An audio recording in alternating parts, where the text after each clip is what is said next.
Olá, estamos dando início à disciplina de raciocínio lógico, uma disciplina onde nós vamos destacar algumas partes da matemática que são associadas à resolução de problemas, como a parte inicial de conjuntos, sobre a qual já vou começar a falar nesse vídeo mesmo, um pouco de matrizes e a parte de lógica matemática.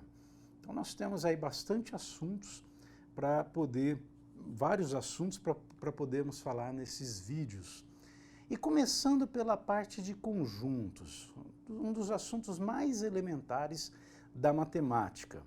Aliás, a matemática surgiu justamente com o princípio da contagem, que era uma associação bionívoca, que a gente chama.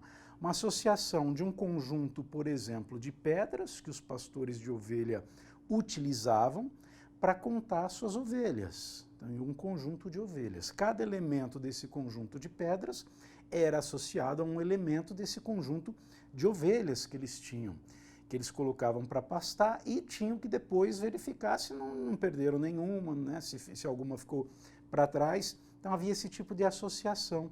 Aí já a ideia, né, logicamente naquela época, milhares de anos atrás, não se falava ainda em conjuntos dentro da matemática, mas já o princípio, a ideia de uma coleção de elementos, que é exatamente a definição que nós temos para conjuntos. Então, o conjunto, matematicamente falando, né, ele não vai se referir somente a números. Logicamente, chega um momento que, dependendo do assunto, você vai trabalhar com os conjuntos numéricos. O conjunto dos números naturais, dos números inteiros, racionais, irracionais, reais, complexos. Mas a ideia é trabalhar a parte elementar da teoria de conjuntos. Eu vou iniciar aqui através de um exemplo teórico que nos mostra um tipo de problema bastante típico da utilização de um recurso dos conjuntos, que é a sua representação, uma de suas representações gráficas, que é o diagrama de Venn. Ok? Então vamos aqui ao nosso slide para esse primeiro exemplo aqui. Uma pesquisa de mercado foi realizada com 450 consumidores para que indicassem o consumo de um ou mais de 3 produtos selecionados, A, B e C. Alguns dos resultados obtidos são apresentados a seguir. 240 consumidores consomem o produto A, 150 o B, 60 A e B, 100 B e C, 120 A e C, 40 consomem os 3 produtos. Um detalhe aqui, quando eu falo que 240 consomem o produto A, eu não estou dizendo que 240 consomem somente o produto A. Eles consomem A. Nada impede que dentre esses 240 nós tenhamos aqueles que também consomem B, que também consomem C, ok? Então precisamos tomar esse cuidado. Da mesma forma, quando eu digo que 60 consomem os produtos A e B, esses 60 já estão computados, por exemplo, naqueles 240, porque eles consomem A. E também já estão computados nos 150 que consomem B. Por quê? Porque eles consomem A e consomem B. São 60 que consomem esses 2 produtos ao mesmo tempo. Ok? Bom, vamos continuar com o enunciado, já a gente volta a esses detalhes. Considerando que as 50 pessoas que responderam que não consomem nenhum dos 3 produtos, responda.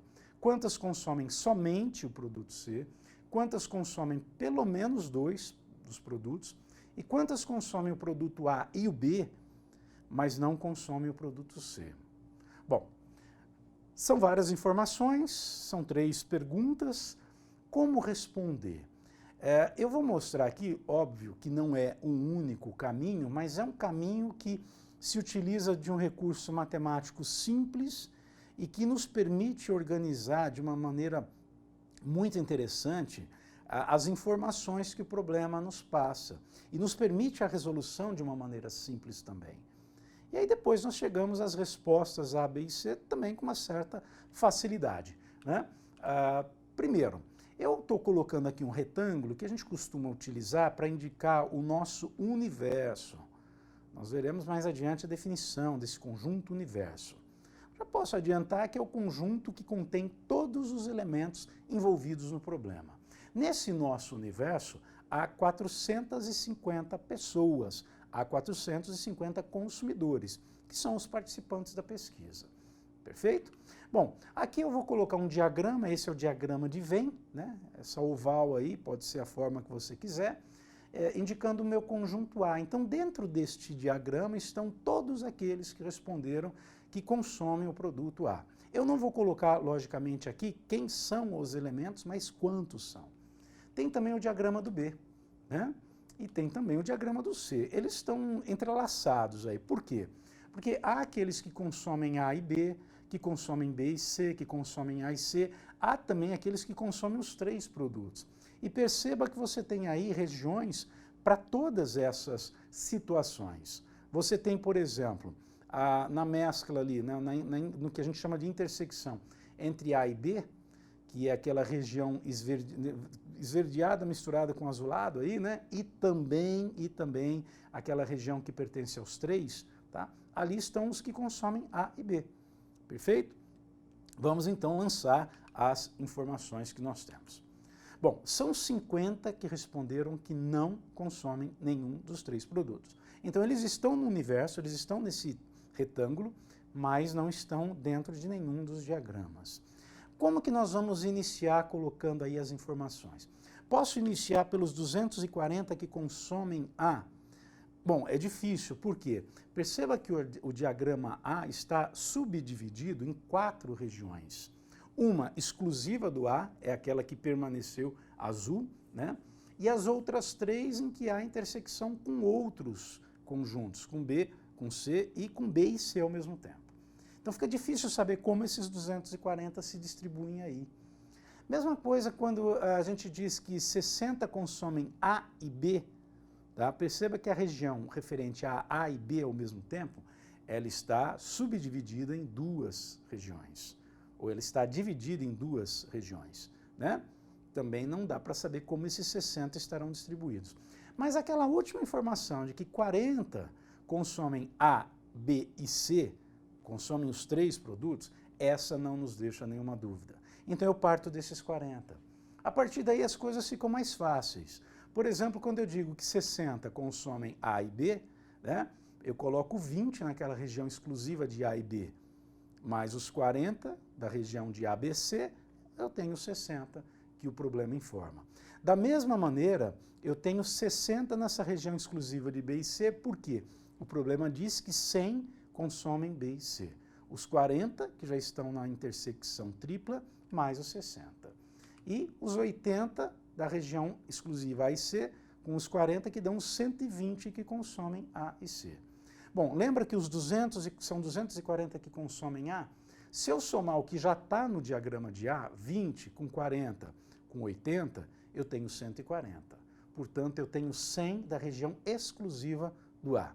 Pode somar aí o diagrama A e ver que vai dar 240. O mesmo raciocínio para completar 30 no B, porque são 30 mais 20 mais 40 mais 60, eu tenho aí 150 que consomem B. Pronto, essas são as informações. Ah, mas quantos que consomem exclusivamente, somente C? Basta eu fazer a soma do que já temos aí, 100 com 20, com 40, com 80, só aí já deu 240. 330 no total, tirando aqueles 50 que estão fora dos diagramas, né? São 330. Tem que ter 400, com mais os 50, 450 que responderam. Portanto, são 70 que consomem somente o produto C. Perfeito? Pronto, com essa distribuição dos valores, eu respondo as perguntas aí com mais facilidade. Por exemplo, quantas consomem somente o produto C? 70. Pronto, é a região exclusiva do C, né? Quantas consomem pelo menos 2 produtos, 2 ou mais produtos? São esses 80 que consomem A e C, são esses 20 que consomem A e B, 60 que consomem B e C, mais os 40 que consomem os 3 produtos. Então são 180, 200 indivíduos que consomem pelo menos 2 produtos. E quantos consomem A e B, mas não consomem C? São esses 20. Eles consomem A e B, mas não consomem C. Você percebeu como fica mais simples? Você distribuindo os valores nos diagramas, qualquer resposta que você queira dar referente às quantidades de elementos nos conjuntos, fica muito mais simples de se resolver. Esse é um recurso bastante interessante da teoria de conjuntos. Você já viu como a gente pode usar os diagramas de Venn, na resolução de problemas de lógica. Por isso, nós temos aí a parte de conjuntos inserida numa disciplina de raciocínio lógico. E realmente há inúmeras situações em que nós utilizamos esses conjuntos diretamente na resolução de problemas.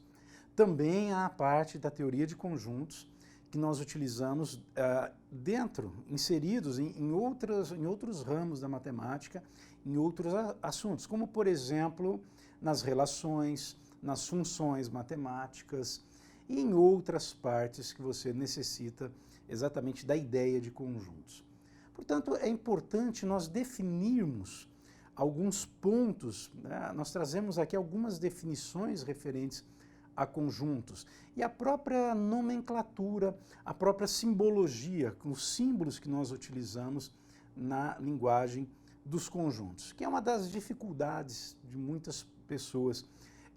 A pessoa consegue até entender o raciocínio, mas na hora de fazer a escrita matemática ou na hora de fazer a leitura dessa escrita, aí vem a dificuldade.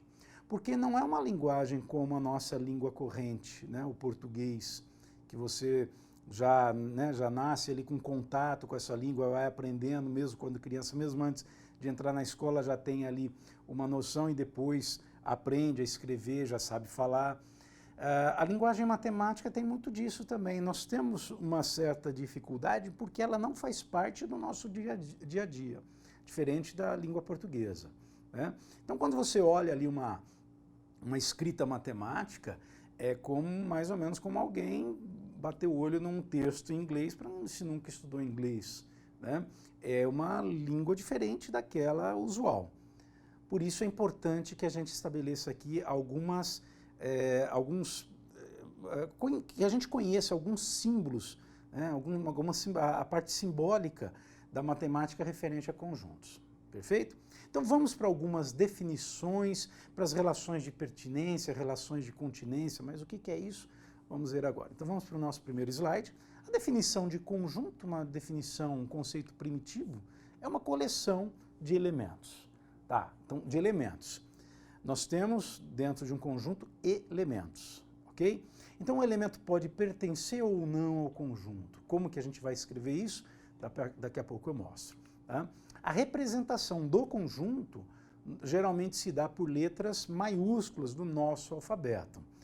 Também é usual em livros de matemática ou de livros que se utilizam de teoria de conjuntos, como, por exemplo, livros de estatística, você encontrar letras maiúsculas do alfabeto grego também, tá? Ômega, por exemplo, ok? O delta, né? Outras letras para indicar exatamente conjuntos. Aqui nós vamos utilizar letras maiúsculas no nosso alfabeto. Exemplo, conjunto A.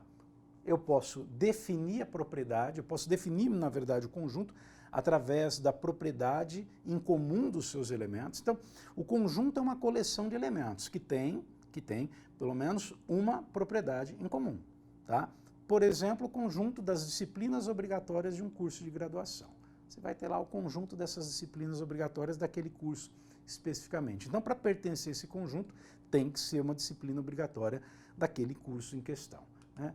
Posso também escrever e indicar esse conjunto A, né, abrindo chaves. Essa simbologia, essa notação é muito comum, nós utilizarmos as chaves e entre as chaves nós indicarmos os elementos. Nós damos nome aos elementos. No caso aí, como são disciplinas obrigatórias de um certo curso, você vai ter lá comunicação e expressão, é um elemento, é uma disciplina obrigatória. Matemática para negócios é outra, economia e assim por diante, ok?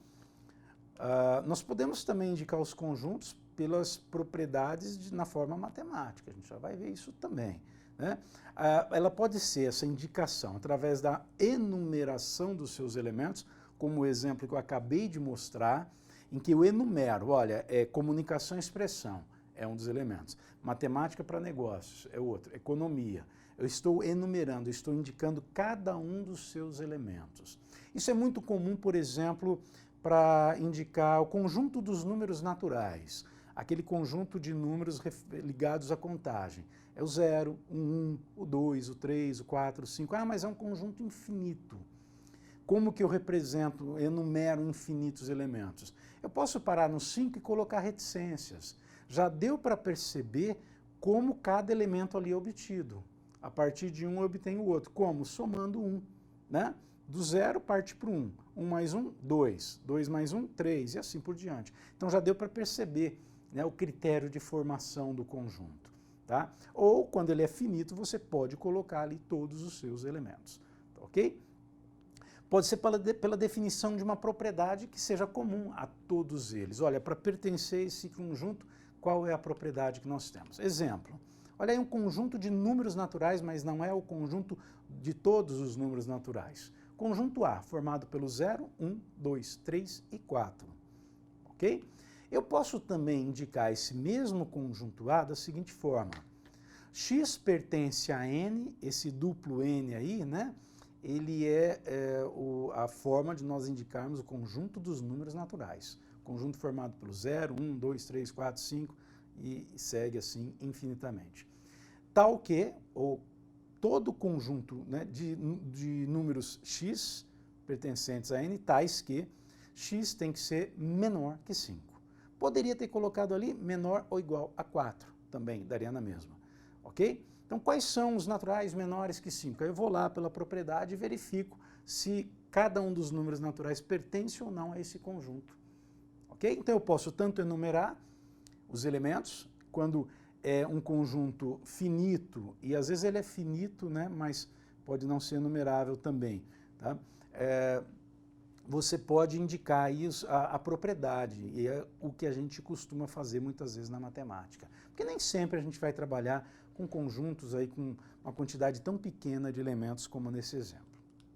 Ainda dá para dizer, né, dá para indicar, na verdade, através da sua propriedade escrita na linguagem corrente. Né? O conjunto A é formado pelos números naturais menores que 5.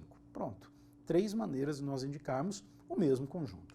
Tá? Relação de pertinência e continência. Essa é uma parte mais teórica, mas é importante destacar.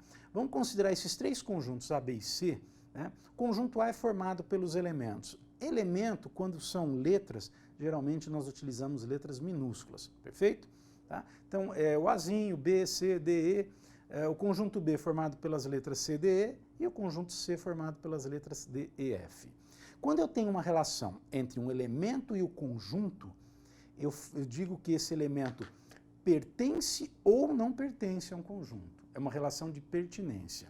O símbolo de pertence está aí, ó. A, o Azinho, pertence ao conjunto A. Né? O elemento A pertence ao conjunto A. Ok? Se não pertence, você corta. Por exemplo, o Azinho, o elemento A, não pertence ao conjunto B. Ele não está presente no conjunto B. Tá? Agora, quando é uma relação de conjunto com conjunto, você utiliza o contém, como aí, A contém B. O conjunto A contém o conjunto B. O que significa isso? Significa que todos os elementos do B são também elementos do A. Então, o A contém o conjunto B. Tá? Todo conjunto contém a si mesmo. A contém A. Tá? Nesse sentido, esse símbolo significa contém. Então, o conjunto A contém o conjunto B. Se eu inverter o sentido, a gente chama de está contido. O conjunto B está contido em A. Se B está contido em A, todo o elemento do B pertence a A. Mas nem todo do A pertence a B. Cuidado, né? Não vale a recíproca. Ok? E perceba que realmente o conjunto B ele é formado por C, D e E. O C, D e E estão presentes no conjunto A. Tá? Então eu posso dizer que B está contido em A, ou que A contém B. Mas não posso dizer que A está contido em B.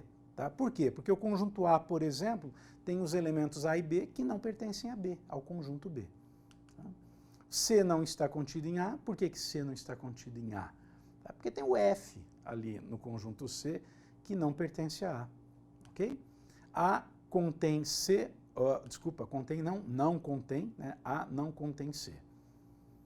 ok? Eu posso representar aí por diagramas esses três conjuntos aí, A, B e C. Certo? Bom, aí são algumas das definições que nós temos para a parte de conjuntos, mas o mais importante, é lógico que tem a importância de você conhecer a simbologia, mas o mais importante é saber aplicar esses conceitos, principalmente a utilização dos diagramas na resolução de problemas. Você já sabe utilizar diagramas para resolver problemas? Nós já vimos uma situação, um exemplo introdutório em que isso foi feito. É que nem sempre as informações vão estar no mesmo molde, da mesma forma como nós vimos nesse primeiro exemplo. Mas se você tem um problema envolvendo quantidades referentes a conjuntos, nem sempre a palavra conjunto vai aparecer no problema. Mas lembrar que conjunto é uma coleção de elementos. Então, se nesse problema você tem ali uma coleção de elementos, por exemplo, pessoas que preferem um determinado produto, como foi o caso do nosso exemplo, tá? Essas pessoas constituem um conjunto formado pelas pessoas, pelos consumidores que preferem o produto A. Posso chamar, por exemplo, de conjunto A. Né? Se você percebe esse tipo de relação, você pode tentar resolver o problema utilizando diagramas. E é isso que nós vamos fazer agora num outro exemplo, semelhante até ao primeiro, só que as informações estão colocadas de uma maneira bem diferente daquele. Né? Se você quiser estabelecer uma receita, aí não vai ter. Né? A gente pode dar algumas dicas. Se for possível começar pela intersecção, por aquela parte dos diagramas que não há dúvida quanto ao valor que nós temos ali, ótimo, mas isso nem sempre é possível. Vamos então a esse novo exemplo para a gente poder destacar alguns pontos. Uma questão da Unicamp. 3 candidatos A, B e C concorrem à presidência de um clube. Uma pesquisa apontou que dos sócios entrevistados, 150 não pretendem votar. Dentre os entrevistados que estão dispostos a participar da eleição, 40 votariam apenas no A, 70 apenas em B. Olha o apenas, essa parte de interpretação é essencial aqui nesses problemas. Né? Quando fala apenas em A, apenas em B, você está se referindo àquela região do diagrama exclusiva do conjunto A, exclusiva do conjunto B. Dentre os entrevistados, 40 votariam apenas no A, 70 apenas em B e 100 votariam apenas no candidato C. Além disso, 190 disseram que não votariam em A, 110 disseram que não votariam em C e 10 sócios estão em dúvida e podem votar tanto em A como em C. Então, eles ficam naquela região comum de A e C, mas não em B. Okay? Finalmente, a pesquisa revelou que 10 votariam em qualquer um dos 3 candidatos. Com base nesses dados, pergunta-se, primeiro, quantos sócios estão em dúvida entre votar em B ou C, mas não votariam em A? Essa é uma pergunta. Tem outra no mesmo item. Dentre os sócios consultados que não pretendem participar da eleição, quantos não votariam em B? Depois, letra B, quantos sócios participaram da pesquisa? E suponha que a pesquisa represente fielmente as intenções de voto de todos os sócios do clube. Escolhendo um sócio ao acaso, qual a probabilidade de que ele vá participar da eleição, mas ainda não tenha decidido por um único candidato? Ok? Parece difícil, assim, muitas perguntas, muitas informações, né? E realmente. Mas se a gente organizar esses dados, tudo fica mais fácil. Perceba que nós temos 3 candidatos A, B e C, inseridos num universo dos sócios que responderam a pergunta, né, que participaram da pesquisa, e tem aqueles que não pretendem participar da eleição, mas que participaram da pesquisa, que estão dentro desse universo que é esse retângulo que a gente chama de conjunto universo. Perfeito? Bom, vamos inserir as informações. Uma delas, 150 sócios não pretendem votar. Esses 150 estão no universo, mas não estão em nenhum dos 3 diagramas. Tá? Outra informação, 40 sócios votariam apenas no candidato A. Esse apenas no A nos dá a certeza do local onde a gente coloca os 40. Porque o diagrama do A está dividido em 4 regiões.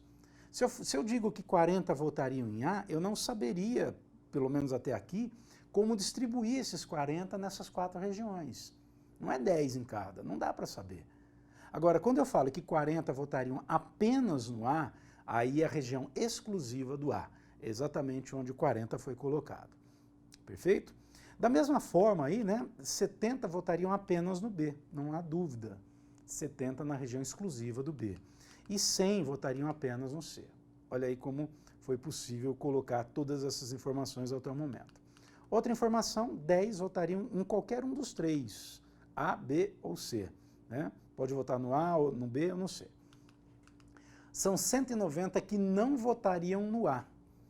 Bom, 190 que não votariam no A, né, dentre aqueles que pretendem votar, eu tenho que ter esses 190 presentes em B e C, mas não na região comum com A. Tem que estar fora do A. Eu já tenho 70 exclusivos do B e 100 exclusivos do C. Né? E tem essa regiãozinha exclusiva de B e C. Aí tem que ter 20 para dar os 190. 70 mais 20 mais 100, 190. Da mesma forma, 110 não votariam no C. Tá? São 110 que não votariam no C. Perceba que eu já tenho 40 exclusivos do A, 70 exclusivos do B. Tem a região comum entre A e B que não pertence a C, né, que está em branco. Quantos que tem aí para inteirar os 110? Nenhum, porque já tem 110. 40 mais 70 já deu 110. Tá? E 10 sócios estão na dúvida e podem votar tanto em A como em C, mas não em B. Pode votar no A, no B, mas não em C. Né? Desculpa, no A ou no C, mas não em B. São esses 10. Pronto, preenchemos aí todas as lacunas, né, desses diagramas. Agora é responder as perguntas. Também exige interpretação, não é só para dispor as informações. Tá? Primeiro, quantos sócios entrevistados, isso é parte do item A. Quantos sócios entrevistados estão em dúvida entre votar em B ou C, mas não votariam em A? Né? E podem votar tanto em B como em C, mas não votariam em A. São esses 20.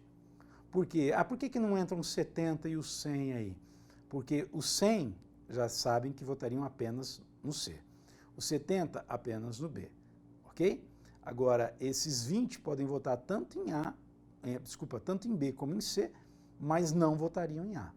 Senão entrariam aqueles 10 também ao lado. Então essa é a resposta dessa primeira pergunta. Dentre os sócios consultados que pretendem participar da eleição, quantos não votariam em B? Dentre os consultados que pretendem participar da eleição. Tá? Quantos que não votariam em B? Olha, são esses 40 mais 10 mais 100. Aí os 150 que estão ali fora, eles não pretendem participar da eleição. Tá? Eu estou falando dentre aqueles que pretendem participar. Tá? Então é 40 mais 10 mais 100, resposta 150. Bom, essas duas perguntas referem-se ao item A. Agora, primeira pergunta do item B. Quantos sócios participaram da pesquisa? Não são os que vão participar da eleição, que pretendem participar da eleição, que participaram da pesquisa. Basta nós somarmos, né, 40 mais 70 mais 10 aí. Tá, opa, deixa eu só voltar aqui. 40 mais 70 mais 10, nós temos 110, 120, 140, 150, 250 com mais 150. Né? Então são 400 os que responderam à pesquisa. Depois a última pergunta, ainda do item B, está dizendo o seguinte, escolhendo um sócio ao acaso, né, qual a probabilidade de que ele vá participar da eleição, mas ainda não tenha decidido por um único candidato? Olha, considerando que essa pesquisa, isso daqui, aqui eu cortei, né, o texto, mas lá, quando nós lemos o problema, nós tínhamos lá que, vamos considerar que, nessa pergunta, essa pesquisa represente fielmente as opiniões de todos os sócios do clube, embora somente 400 participaram da pesquisa. Considerando dessa forma e escolhendo um sócio ao acaso, qual a probabilidade de que ele vá participar da eleição, mas ainda não tenha decidido por um único candidato? Então, vamos considerar que ele vá participar da eleição, né? São aqueles 250 ali, mas ainda não decidiu por um único candidato. Quem são os que não decidiram por um único candidato? Nós temos ali 10 mais 10 mais 20, né, que não se decidiram por um único candidato. Então são 40, vamos colocar aqui. Tá? Num total de 400, se considerarmos todos os sócios que responderam à pergunta. 40 sobre 400, probabilidade de 0,1. Portanto, probabilidade de 10%.